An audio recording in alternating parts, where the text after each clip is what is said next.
कुंभमेळा बनावट work order प्रकरणी नाशिक पोलिसांनी मोठी कारवाई केली आहे। फसवणूक करणाऱ्या टोळीतील 4 जण पोलिसांच्या ताब्यात आलेत। कुंभमेळ्याच्या कामांच्या नावाखाली 9 ठेकेदारांकडून 65 लाख रुपये उकळण्यात आले होते। विभागीय आयुक्तांच्या बनावट सहीनं 400 ते 500 कोटींच्या बनावट वर्क ऑर्डर निघाल्या होत्या। मूळ वर्क ऑर्डरची कॉपी पेस्ट तयार करून ती बनावट वर्क ऑर्डर काढण्यात आली। जामनेरमधून तिघे धुळ्याजवळून एकाला पोलिसांनी ताब्यात घेतलंय।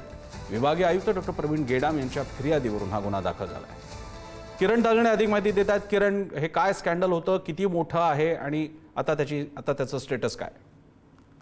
सर, प्रामुख्याने जर बघितलं तर हा पहिल्यांदा अशा स्वरूपाचा प्रकार घडलेला नाहीये। यापूर्वी देखील अशा स्वरूपाची घटना घडलेली होती आणि त्या सगळ्या अनुषंगानं विभागीय आयुक्त प्रवीण गेडाम यांच्या तक्रारीनंतर गुन्हा दाखल झालेला होता। त्यावेळेला सुद्धा एका IT इंजिनियरला ताब्यात घेण्यात आलेलं होतं आणि त्याचा तपास देखील नाशिकच्या मुंबई नाका पोलिसांकडून केला जात होता।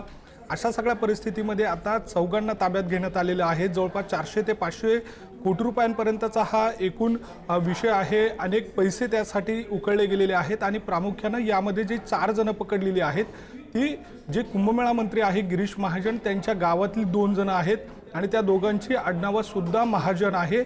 एक संभाजीनगर या ठिकाणाहून ठेकेदाराला सुद्धा ताब्यात घेण्यात आलेलं आहे आणि एक धुळ्यातून घेण्यात आलेलं आहे। थोड्याच वेळामध्ये या सगळ्या संदर्भामध्ये नाशिक पोलिसांकडून अधिकृत माहिती सुद्धा दिली जाणार आहे। मात्र या संपूर्ण प्रकरणाचे धागे दोरे थेट नाशिकच्या मुंबई नाका पोलीस ठाण्यापासून थेट जामनेरपर्यंत जाऊन पोहोचलेले आहेत आणि विशेषतः कुंभमेळा मंत्र्यांच्या गावांपर्यंत जाऊन पोहोचलेले आहेत। त्यामुळे पोलिसांनी नेमका काय तपास केलाय, या तपासाची आणखी धागे दोरे कुणापर्यंत जाऊन पोहोचतात हे सुद्धा पाहणं महत्त्वाचं ठरणार आहे।